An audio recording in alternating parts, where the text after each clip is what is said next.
দাদা বাজারে গেছেন, শাক মাছ ফল আনলেন আর নানা রকম আনাজ,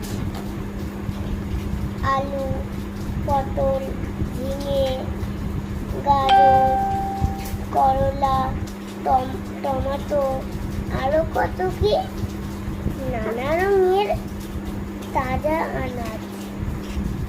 আলু পটলের তরকারি হবে, ভাত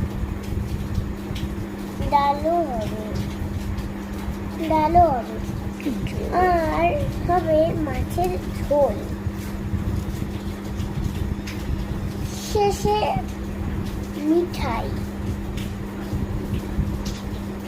বাড়িতে অতিথি এসেছেন, সবাই একসাথে খাবো, বেশি মজা হবে।